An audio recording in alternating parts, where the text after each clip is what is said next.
Hi,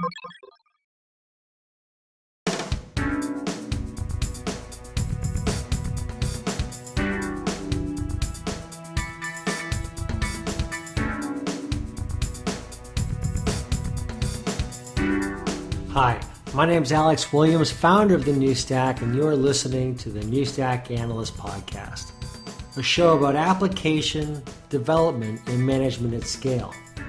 Thanks for joining us.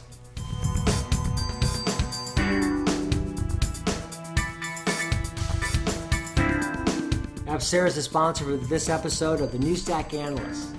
Apcera is one of these companies that is really focusing on providing the trust and security that companies really need when they're thinking about delivering their workloads in today's dynamic cloud environment. We're living in a world of distributed infrastructure with a real need for a policy-first approach, something that Apcera really focuses on.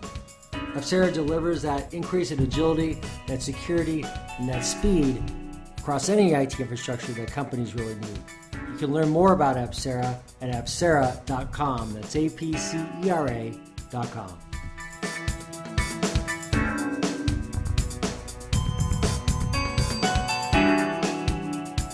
Hey, it's Alex Williams, the New Stack, here today for another episode of the New Stack Analyst with my co-host Donnie Berkholz. Hey, Donnie, how are you?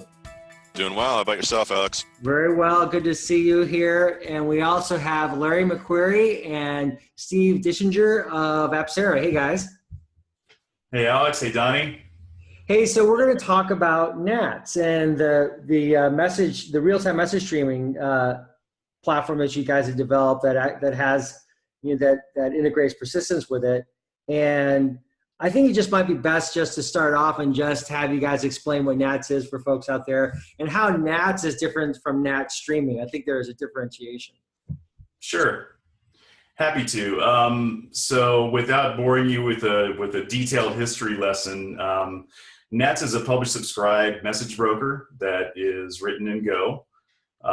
It's, as the name, as I just described, it's based on the publish-subscribe concept. So data is published on subjects in an open kind of non-structured format and can be subscribed to by many, many listeners. So this, before the show started, you and I were chatting a little bit about PubSub and just the concept and companies that have used that name.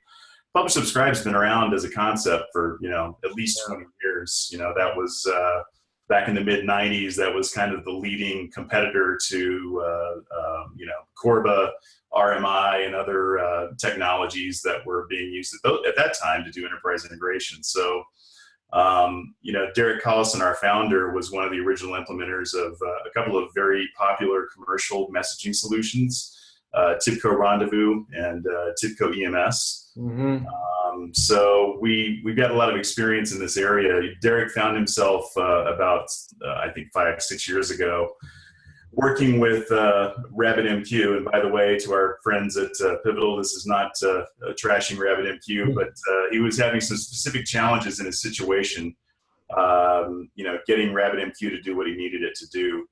And, given his experience having implemented a bunch of these systems, he reached a little bit of a frustration point where he realized that he could probably write what he needed easier and faster and make it do what he wanted versus, trying to make Rabbit do something that it didn't want to do. So Derek did that, and, the result was NATS. It was the control plane for the Cloud Foundry system. It still is the control plane, at least as far as I know, for Cloud Foundry. And, a few years later, when he decided to start his own company, Derek transitioned that over. It's all open source. He transitioned that over to be the control plane also for the Apcera platform. In the process of that, it had originally been implemented in Ruby. He turned it over to, or rather, he ported it to Go. Experienced a major, just phenomenal performance increase, and that's kind of where we are today. We've sort of grown from there. So NATS is highly performant. It's very simple and easy to use, which is a distinguishing feature in messaging middleware. If you look at some of the other solutions out there, especially as we come out of and I talked about this with Scott Fulton on Friday, As we come out of that enterprise era where there's a focus around messaging, around transactions, and structured data that's being passed between services, and transition into more real-time streaming events, simplicity becomes key. We've got a bunch of older enterprise, and I've talked about this in our press release and in some other places. You've got this legacy of enterprise messaging systems that they were built for that purpose. They've got all kinds of additional bits and bobs, as the Brits like to say, features, functionality that you really don't need in a real-time event streaming system. They just become baggage or ballast that's weighing you down and driving up your support costs, and et cetera, et cetera, et cetera. So NATS kind of ditches all of that and goes for core, pure simplicity and the highest possible performance. So that wasn't quite a nutshell, but that's NATS history and kind of philosophy in a nutshell. Is we're not trying to be enterprise messaging. We're trying to be a core, very fast, decoupled, flexible system that can be used in today's microservices / event streaming world. So that being said, we've got a great ecosystem that's been built around that. It's growing up around that, and community that we're developing. The one thing that NATS has lacked, and this will tie back into what I said about enterprise messaging, is persistence.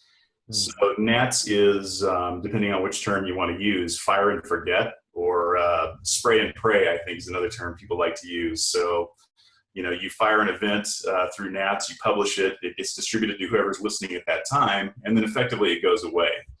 So in the world of event streaming, that's a bit of a problem, because you've got situations where you need to rebuild the state of a series of events for who knows what, time series analysis. You're building some state machine to do simulations of something, and you want to play back some data that was streamed earlier.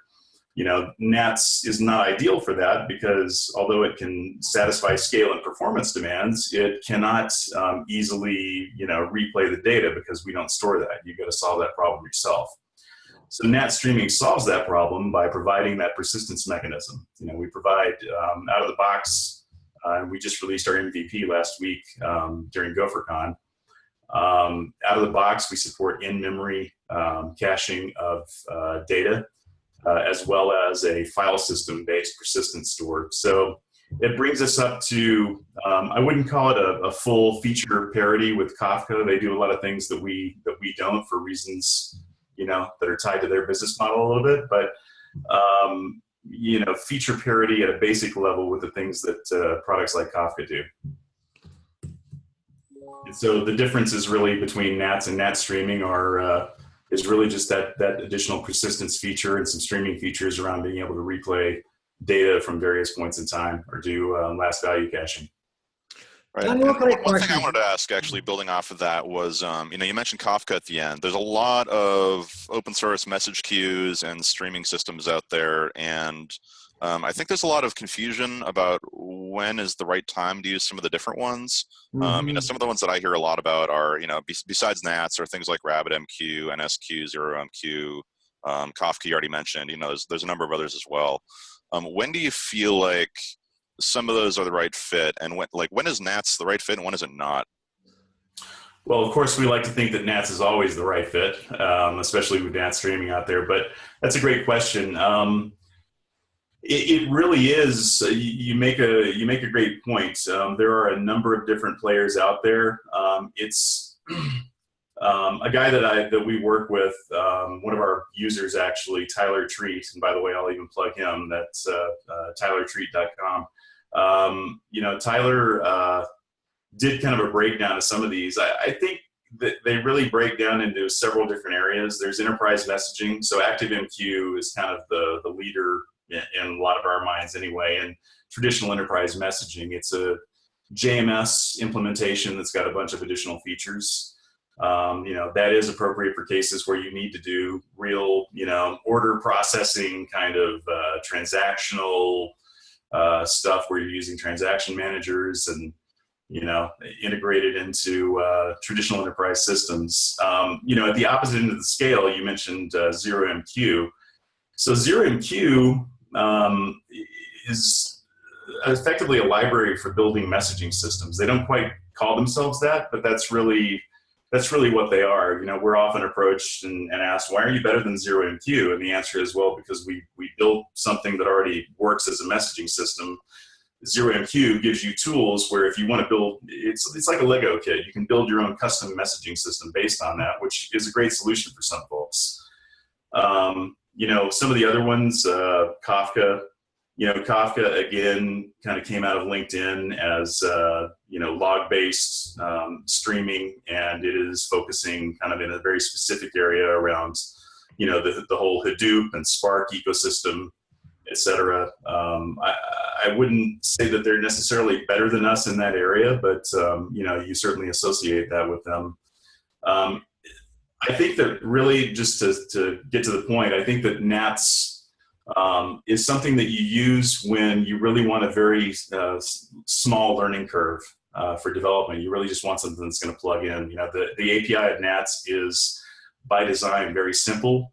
It's very practical. It's easy to use.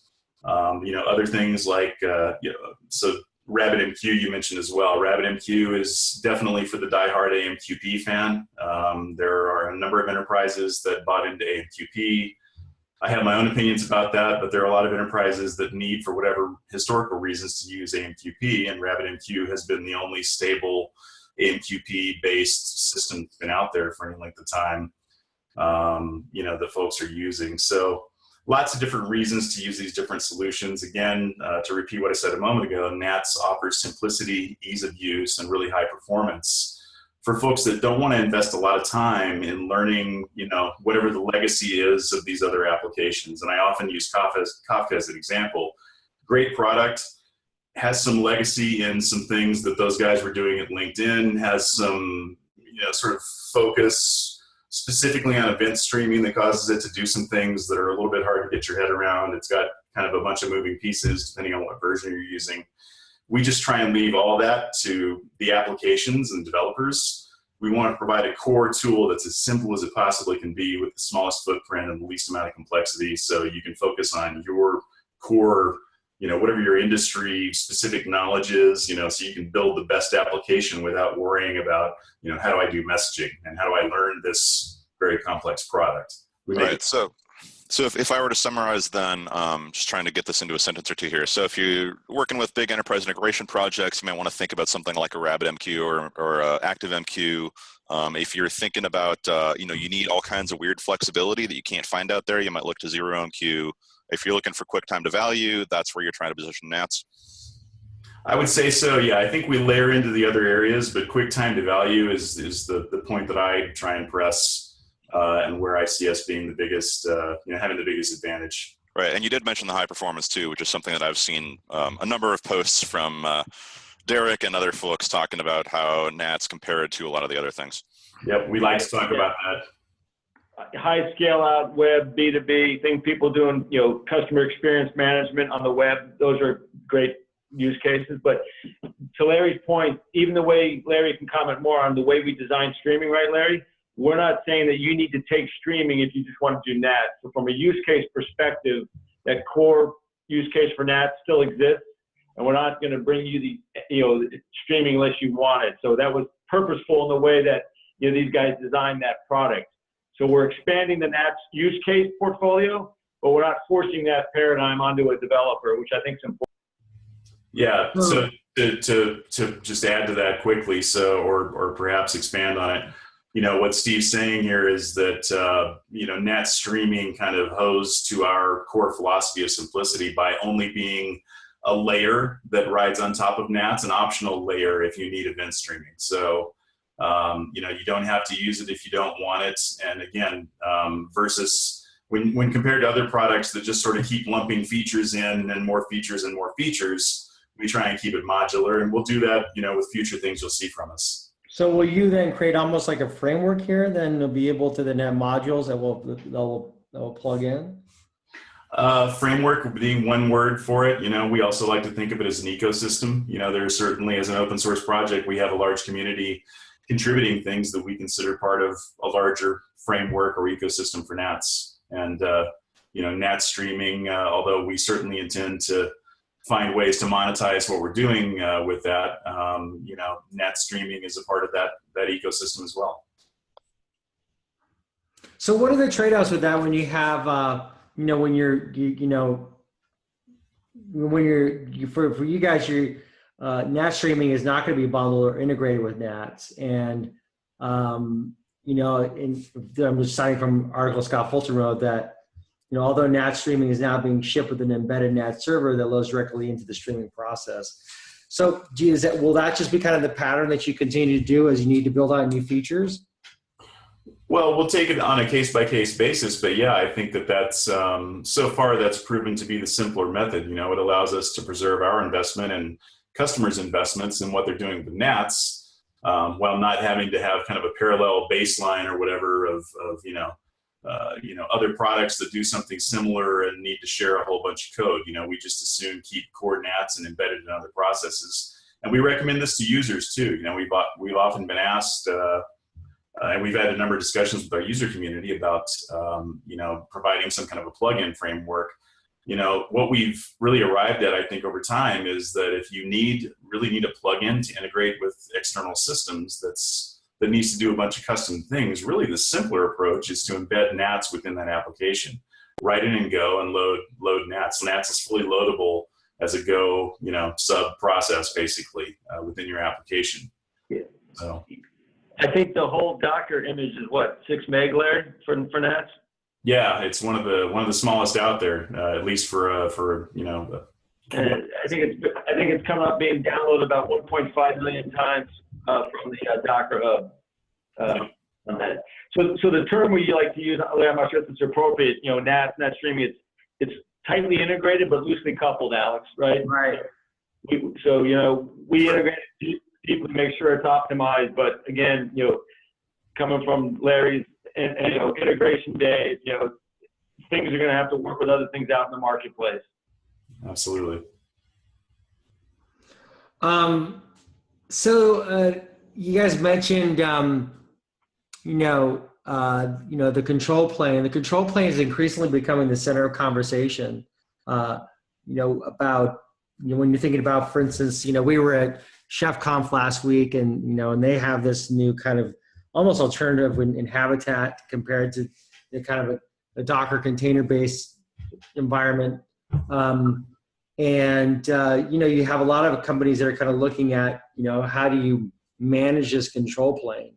How does the NATS story fit into that, into that kind of that shift to like this new kind of control plane that we're seeing? It kind of represents, I think, in many respects, this new, iteration of how we think of, distributed systems overall. Well, NATS effectively, I've been doing related things for a long time. I used to do satellite command and control systems, 20 years ago, which was kind of how I got into, messaging systems to begin with. We were using them in satellite command and control.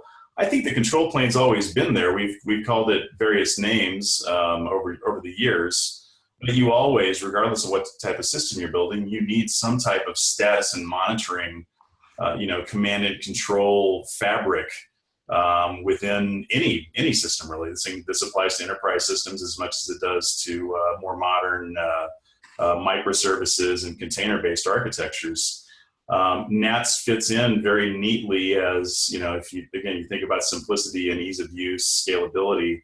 NATS is a very easy to use fundamental layer for exchanging status and control information. So within our own platform and within Cloud Foundry, that's exactly the function it provides. We embed NATS within the Apcera platform as the central nervous system, and we use that metaphor a lot. The original expansion of the acronym NATS was Neural Autonomic Transport System, I believe. And that's really how, if you listen to Derek and if you speak to him, that's kind of how he thinks about it. It's a nervous system for communicating or firing events throughout the system that cause things to happen, within the platform. So it's embedded within NATS, it's embedded within the Apcera platform. We also allow users to, and we spoke with Scott about this on Friday. We also allow users to use NATS on top of the Apcera platform as part of an application or set of applications through the Apcera platform's NATS service gateway. Donnie, any thoughts, any questions? Well, I mean, one thing we touched on earlier on, and it seems like a good time to dig into it a little bit, is, you know, in terms of the use cases out there, I mean, what are 3 or 4 maybe big examples of companies or projects that have picked up NATS and are using it in different ways? And what are they doing with it? Well, there's a number of different ones. You know, one of them, and I think this falls, so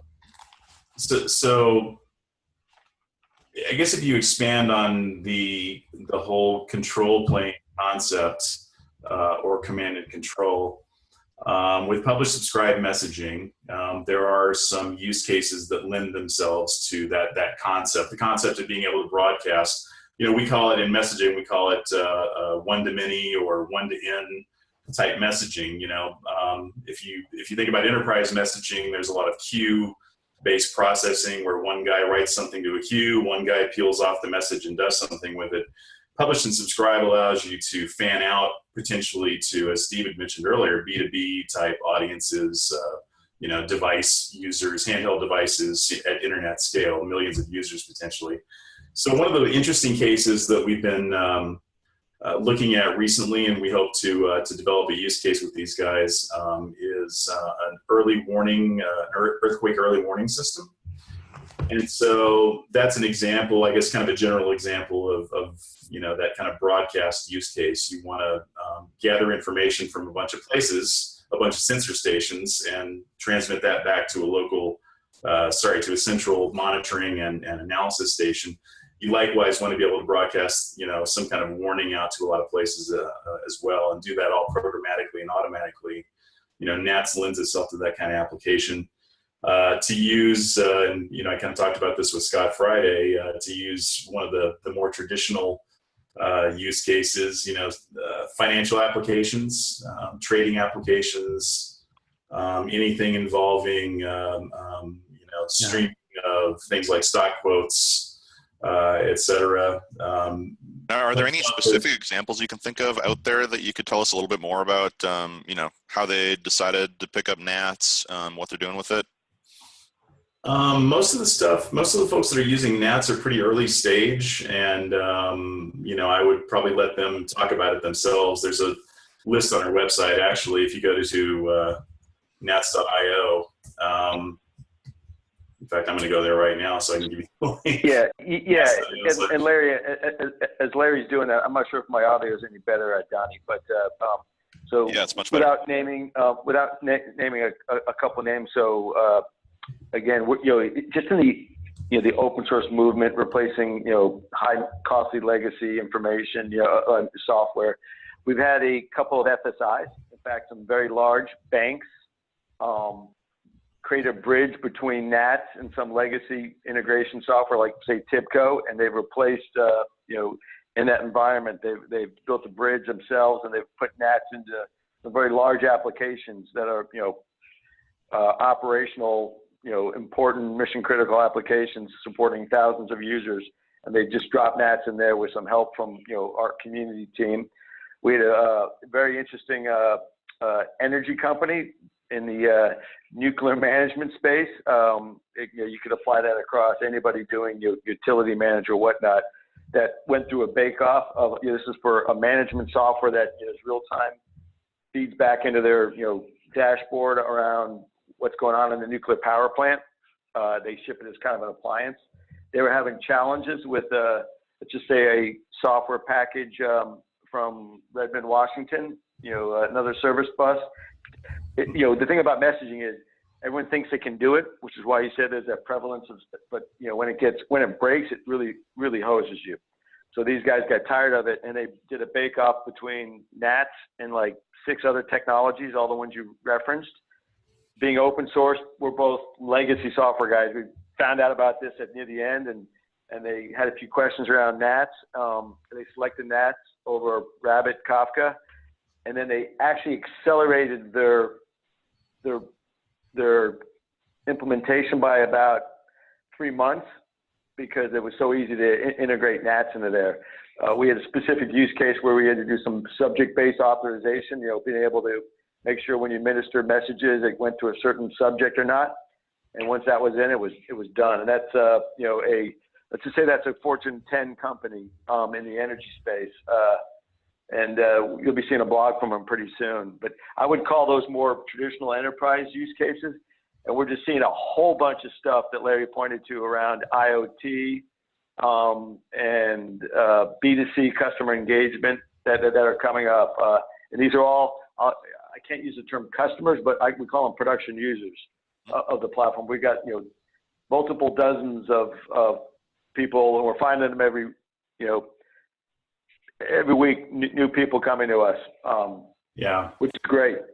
There's one other, and Steve sort of touched on it. There's another use case. I mean, traditionally SCADA systems, and I'm at a loss right now to remember the exact expansion of that, but basically supervisory, well, actually, maybe I do know it, supervisory control and data acquisition. I think that is what it stands for.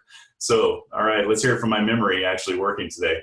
So SCADA systems are used commonly in energy, power and energy type applications. So if you think about a power grid, power plants, they've got large number of devices, transformers, et cetera, that need to communicate status and information to guys who are hopefully not nervously, but monitoring all those devices, to make sure that we don't get blackouts, brownouts, overloads, et cetera.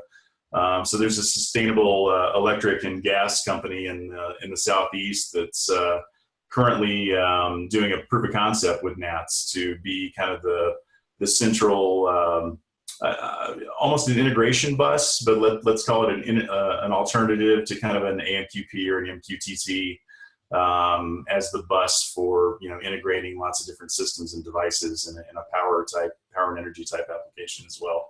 Yeah, no. As soon as you mentioned SCADA, I wasn't really surprised because I was looking through the logos on that community page, and I spotted Siemens and GE on there, and yeah, that made me think of remember the Stuxnet virus? Yes. Not so long ago now that taking all those Iranian centrifuges down where they're trying to purify uranium. Those were all SCADA systems that it was attacking. Yep, absolutely. Scary stuff. Which I guess Larry goes to the comment about Derek, not just performance, but also security. So I know he's baked in TLS into our platform. Absolutely. So hoping to minimize any instances of, or mitigate any instances of that with NATS-based solutions anyway. Yeah, could you tell us a little bit about that in terms of how certificate generation, frequency, authentication, all that stuff? How does it work? Well, again, true to the NATS nature, we try not to bake a bunch of that into the core platform. We leave it up to the user. I mean, we've integrated TLS 1.2 authentication and encryption into the product. Users can supply their own certificates. Okay. We would rely on users to generate their own certificates. We've got some examples on the website. And certainly, if folks want to come to our Slack community at natsio.slack.com or hit us up on our Google group, we can talk a little bit about strategies there and point to examples. But we're pretty much using standard integration of TLS, and we would rely on users using their own tools and strategies for doing certificate management at this time. Right. So in keeping with the philosophy of, not trying to be a huge enterprise integration all in one platform, it's, hey, we're a message queue and, that's what we do. And we don't do all this other stuff. So you should couple them in together. Now, I'm curious, people to create their full solution or product or whatever they want to call it, they've got to cobble together a bunch of this other stuff. Do you have any sort of reference architectures or recipes or pre-configured open source options out there where people can kind of pick this up and it's a little bit closer to whatever is going to work for them? Well, so two things about that. First of all, that is a great question. They're all great questions, but that one's kind of timely. This came up last week at GoverCon. It's come up a lot, and we are working on doing that. What we want to do, we open sourced our website about 9 months ago maybe, And so users obviously can participate and do PRs via GitHub against it. But in opening it up, we're always looking for new content ideas. And one of the best ones that we've heard that we're actively looking into and working on is kind of a patterns cookbook for NATS that can do exactly what you described. Not as general as kind of a gang of four type. That's for the programmers out there. Gang of four type book where we're talking about very generalized patterns, but patterns specifically for how to use NATS in specific, general scenarios. I just used specific and general in the same sentence. I apologize. But yeah, using NATS in some general patterns that can be of use in multiple different scenarios.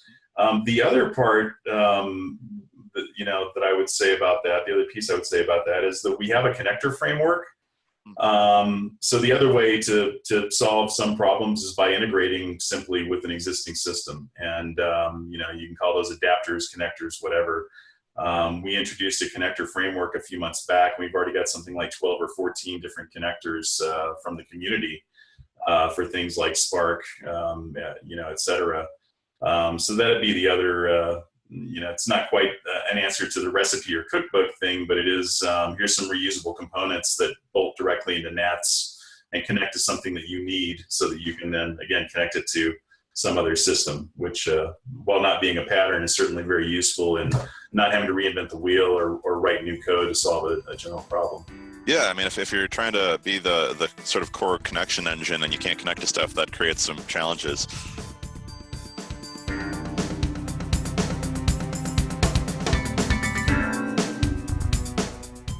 Let's take a quick break and get back to the show.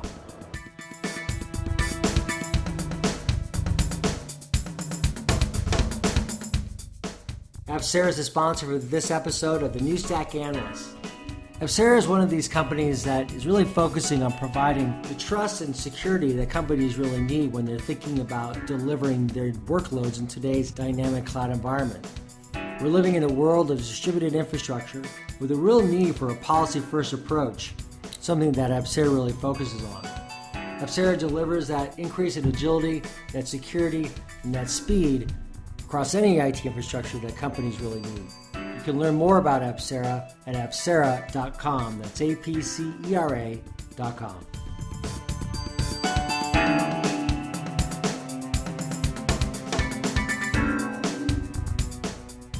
Now let's get back to the show.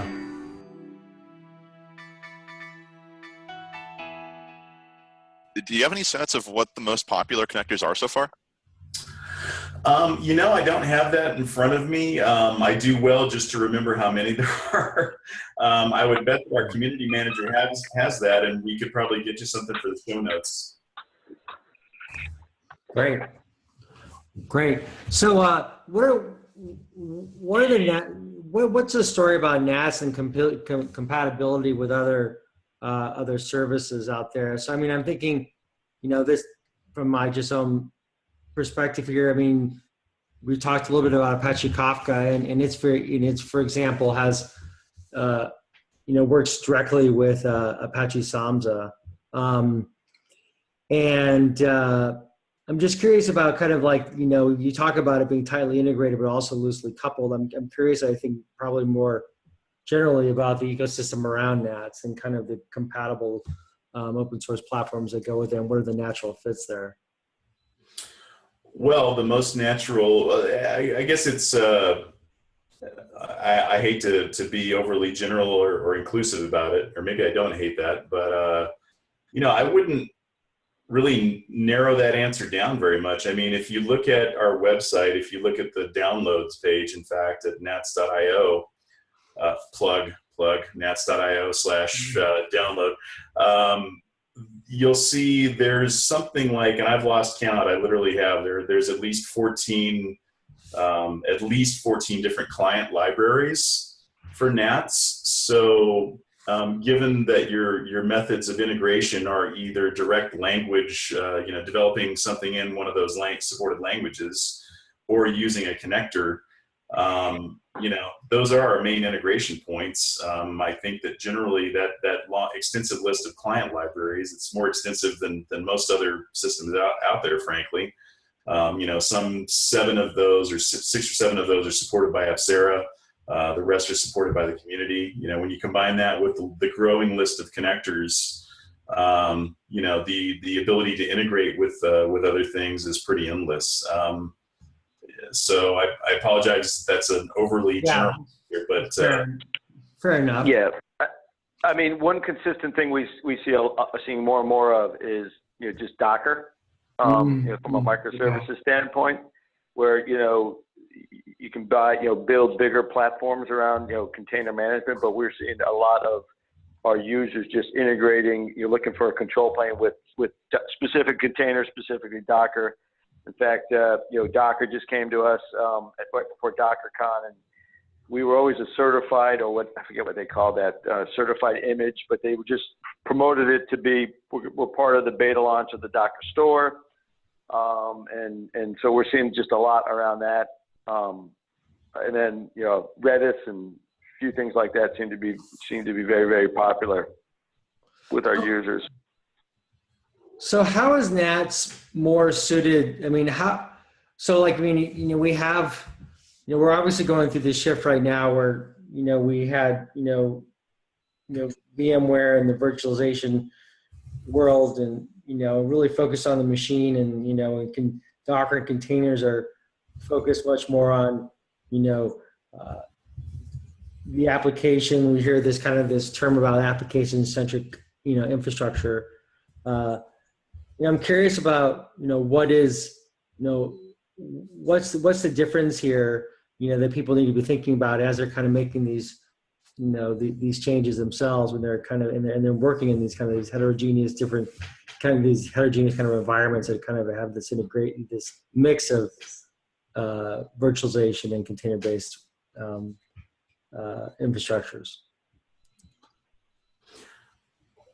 Well, I mean, the biggest thing, and this should be consistent with everything else we said during the show, the thing that we think that users should be thinking about is what's the simplest path to value in doing those integrations. And, one of the common, and this may be a slight digression off of your main point here, but one of the common themes that we see in microservices, in containers, is that there's a lot of stuff that grew up kind of organically using HTTP point-to-point kind of communication between microservices. And what we've learned from listening to users, and what I think we now advise folks about, is think carefully about how you're doing that, because I often talk about the cyclical nature of the industry, and especially when it comes to integrating processes, regardless of what kind of IPC you're talking about.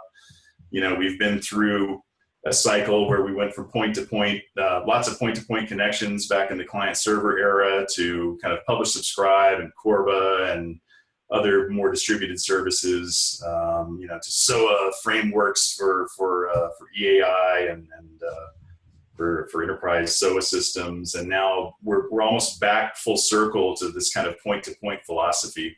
So a lot of existing microservices-based architectures and container-based architectures have actually gone back to that. The protocol, as I said this in a talk at a conference a few months back, the protocols have changed, but the story remains the same in a way. These services are using HTTP, or in some cases HTTP2, to establish point-to-point connections between processes that they first have to look up through an external service like Console or etcd or whatever to get to. The cost of that's expensive. Generally, it's more expensive than you think, especially when you're firing a lot of events and transactions or whatever in the control plane in particular. But when you're communicating between many processes, the cost of doing those lookups and those point-to-point connections really adds up over time. We would advise those folks to think hard about using a simple pub subsystem like NATS, because it saves in a number of areas. It's going to save you operational costs. It's going to save performance on those types of scenarios I just described, because you're maintaining a persistent connection to a service that knows how to route messages to anybody that you want to route messages to within your architecture. So there's a huge technical and we think business savings there in using NATS or something like NATS, but we prefer to use NATS. Could you talk a little bit more about the role of persistence in NAT streaming, and tell us how, just kind of explain, its purpose? Sure. So as I had mentioned at the top of the show, one of the big differentiators between what I call the core NATS platform, traditional NATS, NATS Classic, whatever. One day we'll probably have an official name for that, but what differentiates the NATS platform from NATS streaming is the availability of persistence. And what drove that, to get into that a bit, is that one of the most common asks that we had when I came on board, anyway, about a year ago, was can you offer any kind of delivery guarantee on messages? We don't really care about message queues or that sort of thing, but I do need some kind of message acknowledgement, some kind of indication that my subscribers have gotten a message. And oftentimes, users' fundamental understanding of NATS was impeded because they didn't, they've used so many systems where that's present, they didn't quite understand, oh, wait a minute, you mean that you could send a message and then somebody comes up later and wants to retrieve it and can't get it? Does not compute, mind explodes or whatever. And so that was, for me anyway, was a struggle. How do we do that in a way that's going to make sense and provide broader applicability to a lot of applications, but not bog down the system performance-wise? So we looked at, what is the most basic thing that we need to do? And in messaging, the concept of delivery guarantees is kind of, and JMS defined this a little bit in a more crystal way, but there are kind of three modes of delivery guarantees. There's, at most once delivery, which means that you may get the message and you may not. And so that's what NATS is, at most once delivery. It's based purely on the guarantees that TCP/IP provides, which when you think about it are really good. And for those of us that have been doing this 20, 30 years, it's amazing compared to what existed before TCP/IP. Pretty good, but network outages and other hiccups can happen and you may lose messages. So that's at most once delivery.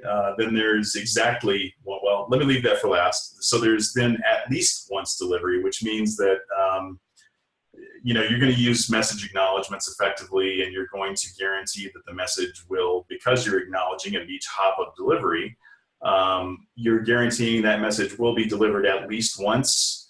And with NAT streaming, that is the model that we've implemented. And at least once means it could be delivered again. If we don't get an acknowledgement and there's a specific, sequence of events, server failure, whatever, we come back up and we're not certain that message has been delivered, then we will redeliver it, and we'll mark it as redelivered, and your application may get it a second time and needs to deal with that. So that's that, and then I'll mention the golden chalice that can't really be achieved, we think, and that's exactly once delivery. So there are certain types of applications that need to ensure that a message is delivered exactly once, and I won't get into those use cases because we could spend another hour talking about that, but certain financial applications, certain kind of order processing type applications where that's important. It's really, really much more difficult than most people realize. In fact, I would say it's impossible. I think there's some folks out there that would agree it's impossible. Very difficult problem to solve, this whole exactly once thing, because there's so many, many things that can get in your way. When you try to implement that, and you can implement a bunch of complexity to try and handle every possible edge case and still not account for everything. So yeah, I've been reading Kyle Kingsbury's posts for a few years now, the Call Me Baby series that he's been running on distributed systems with Jepson that he wrote to kind of test them. And, it's much the same thing. That's been my understanding as, sort of an outsider trying to understand all this stuff, is there's no way to guarantee it because the network can fail at any point, any system can fail at any point. And, you might deliver the message, but then getting the response of whether you delivered it becomes challenging. Yep. You can do everything perfectly and still get gummed up by things you don't control. So yeah, we've adopted the at least once delivery approach. And so that's what NAT streaming does. And that was getting back to the original question, Alex, that's kind of, what drove that was initially we need to provide some kind of delivery guarantee. So NATS streaming implements an acknowledgement system that doesn't exist in the NATS system, where at each point in message handoff, so in PubSub, you've got publishers, you've got subscribers, and then you've got the NATS daemon, which is effectively the message broker in the middle. You need to do an acknowledgement exchange when the publisher hands off to the NATS server. You need to do another acknowledgement exchange when the NATS server hands off to the subscriber. And then everybody's happy, and we can, potentially, forget about a message. But in the case of NATS streaming, we keep messages around on subjects for later redelivery, for historical replays, and for durable subscribers. Okay, so you're getting into that kind of part of the story around the messaging that requires these acknowledgments, and you guys also introduced the concept of an offset, and then that leads kind of to these concepts about durables, correct?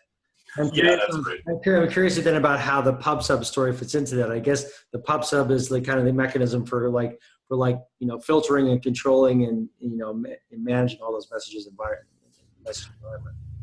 Right, exactly. And so the whole concept of an offset, we don't really use the term offset, but again, I know a number of your listeners or your audience is probably familiar with Kafka if they're listening to watching the show here, but. So we just call them sequence numbers, offset. In NATS streaming, you can, when you subscribe, you basically can set an option or some, multiple options on that subscription. You can specify what the start position is, and that position can be defined in terms of a sequence number for that subject you're subscribing to. Give me every message since sequence number 500. It can be a specific date time, give me everything since, July 15th at 3 p.m. or give me everything. It can be a duration based thing, give me everything for the last 5 minutes or last 5 hours. In addition to that, we also allow you to just, play everything. Give me everything that you stored for a given subject. I want the entire stream. Which obviously your mileage may vary depending on how you set your storage and what your application processing resources are on that. But so those are all pretty straightforward. And then the other thing again is durables. And you hear us mention JMS a lot. All of us on the team. I think all of us on the team came from TIBCO, and so. My experience has, been with enterprise messaging, so it's easy for me to draw those parallels. Anyway, if you're familiar with JMS, you're familiar with durables. The concept is that, you've got a client that, when you think about offsets and again, using the Kafka parallel, your client comes up and says, give me the last 500 messages. And maybe that's because he knows that's where he left off. I don't know, you're doing it kind of manually.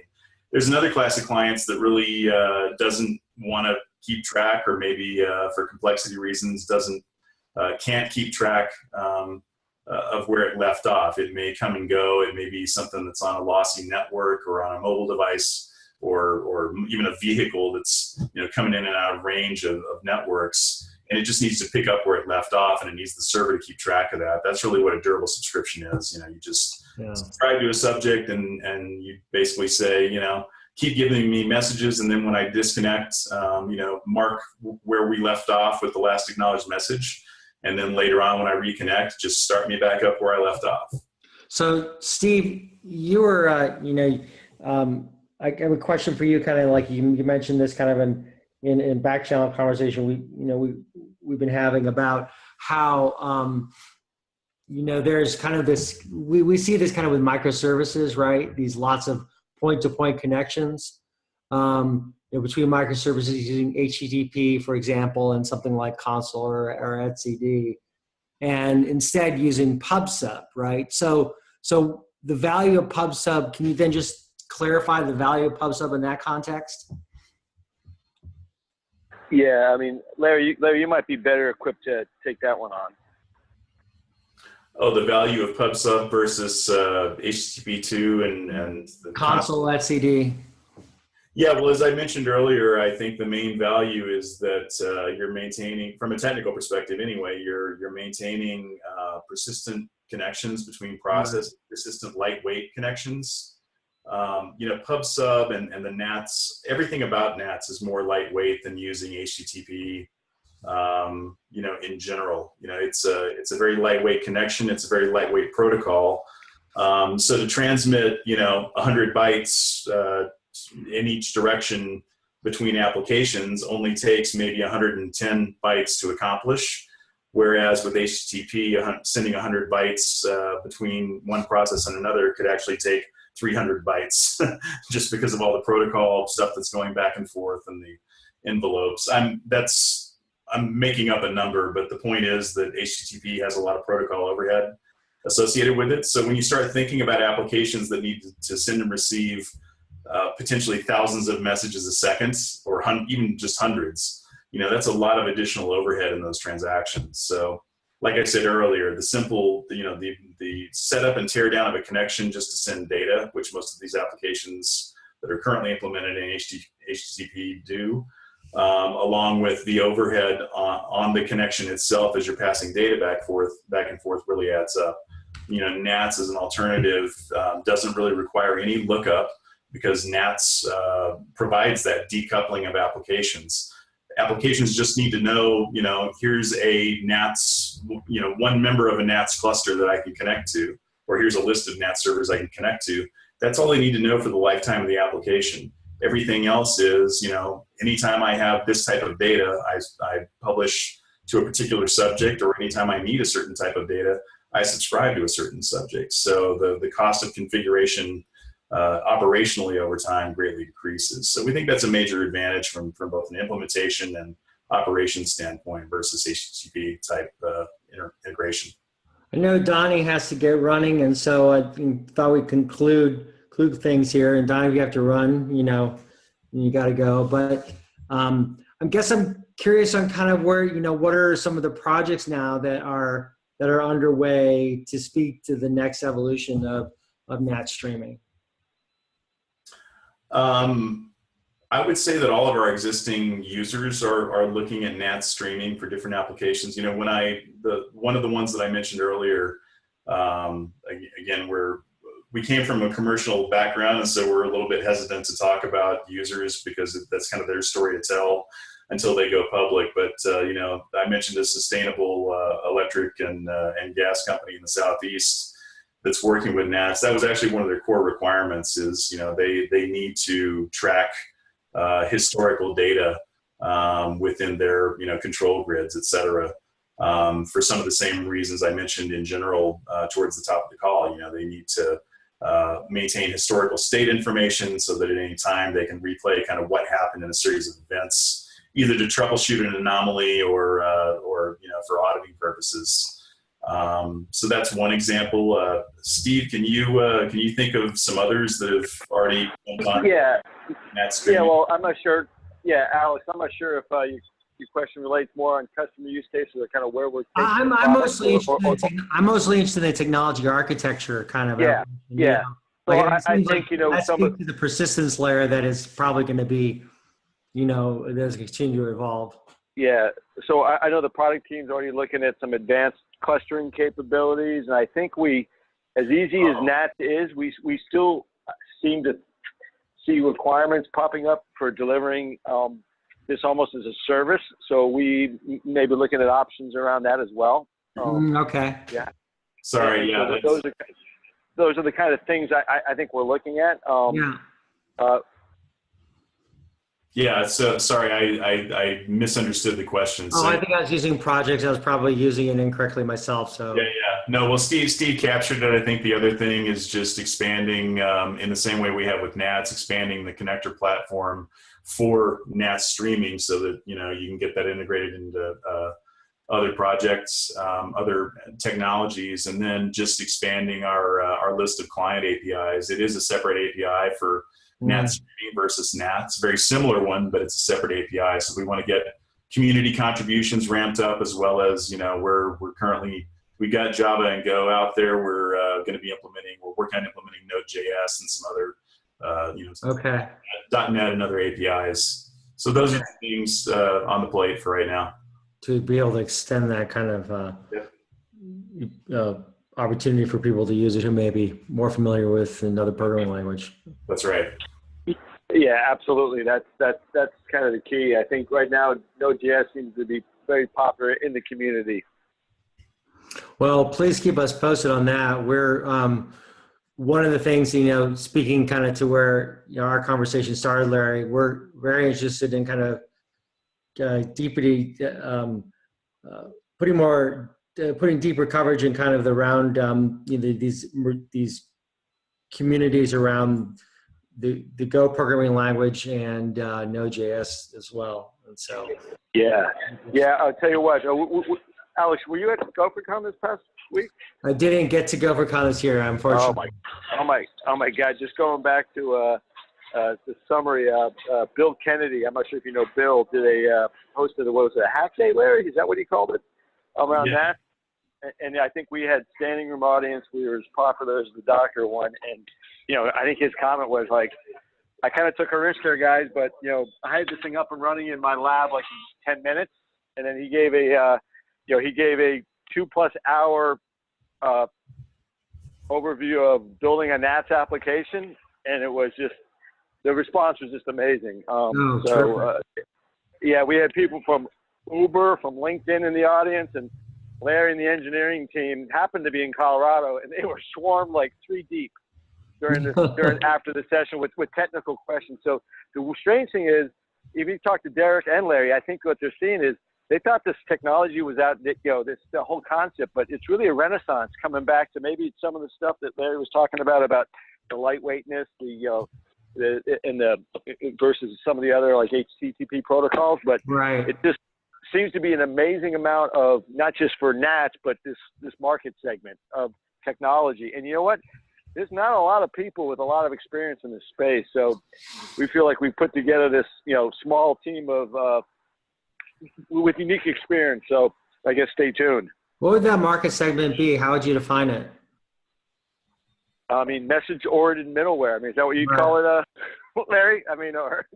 Today it's almost hard to define because everything's blending. As I said earlier, coming out of enterprise, enterprise messaging into streaming. And I guess that's what I was getting to earlier when I was trying to ask about, virtualization environment, like these traditional virtualized environments, very machine oriented. I think that speaks to it more than anything, like this message-based middleware that, that speaks to kind of that transformation in many ways. Yeah, definitely. Yeah, and one thing that Derek likes to say is that, software will never be as easy as it is today. It's only going to get more complex, distributed, remote. And so, people with simple things are going to win because it's hard to bolt on. That's why he's built Apcera as a company, but that's a separate subject. But yeah, I think that goes along the lines of what you're talking about there, Alex. But I apologize too, because I've got a call I'm about 5 minutes late for, but you guys can stay on. Well, great. Well, thanks, Steve. I appreciate your time, and probably maybe the best time for us to kind of finish our conversation, Larry, as well. I could talk with you guys probably another hour on this subject. It kind of feels sometimes in these calls that you hit the pace about 45, 50 minutes in. Exactly. That's the nature of this world. But so we look forward to following up in our conversations, and I'm sure there'll be that chance. So thanks a lot to you both for being this episode of the New Stack Analyst. Yeah, and I definitely recommend you figure that machine learning stuff out, because I think that's about to hit us big. So yeah, and I think that what you say about messaging and the middleware speaks to that in many respects. So definitely, yeah, exactly, and that's going to disrupt that whole. We believe that whole big Hadoop ecosystem. It's kind of going to go. It's going to skip all that and just go to automated via machine learning with high performance things, just feeding information into these algorithms. But we'll see what happens. Cool. All right, guys. Well, thanks so much for taking the time. It's been a pleasure. Thank you, Alex. Okay. Bye-bye. Bye-bye.